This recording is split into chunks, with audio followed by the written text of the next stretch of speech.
Hello friends, ಇವತ್ತಿನ ನನ್ನ recipe quick and easy north ಕರ್ನಾಟಕದ ಭೇಳ್ ಅಥವಾ ಚುರುಮುರಿ. ಏನಾದ್ರೂ ಚಟ್ಪಟ ಖಾರ ತಿನ್ಬೇಕನ್ಸಿದಾಗ, ಯಾರಾದ್ರೂ ಗೆಸ್ಟ್ ಬಂದಾಗ ಅರ್ಜೆಂಟ್ ಅಲ್ಲಿ ಬೇಗ 5 ನಿಮಿಷದಲ್ಲಿ ಮನೆಯಲ್ಲಿರುವ ಸಾಮಗ್ರಿಗಳಿಂದ ಈ ಚುರುಮುರಿಯನ್ನು ಮಾಡಬಹುದು.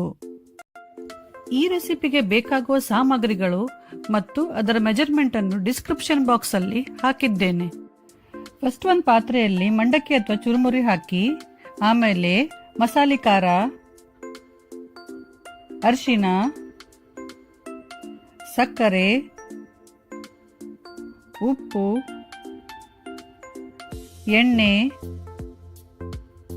ಸಣ್ಣದಾಗಿ ಕಟ್ ಮಾಡಿದ ಕೊತ್ತಂಬರಿ ಸೊಪ್ಪು, ಸಣ್ಣದಾಗಿ ಕಟ್ ಮಾಡಿದ ಈರುಳ್ಳಿ, ಕಟ್ ಮಾಡಿದ ಟೊಮೆಟೊ ಮತ್ತು ಶೇವ್ ಹಾಕಿ ಕೈಯಿಂದ ಚೆನ್ನಾಗಿ ಈ ತರ ಮಿಕ್ಸ್ ಮಾಡಿ.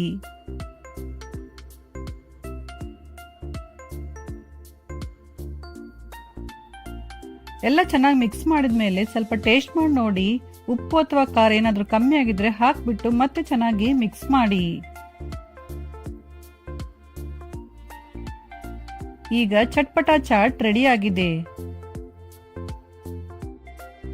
ರೆಡಿಯಾಗಿರುವ ಈ ಚುರುಮುರಿಯನ್ನು ಒಂದು ಪ್ಲೇಟಲ್ಲಿ ಹಾಕಿ, ನಂತರ ಈರುಳ್ಳಿ, ಶೇವ್, ಟೊಮೆಟೊ, ಕೊತ್ತಂಬರಿ ಸೊಪ್ಪು ಮತ್ತು ಮಸಾಲೆ ಶೇಂಗಾ ಹಾಕಿ ಸರ್ವ್ ಮಾಡಿ.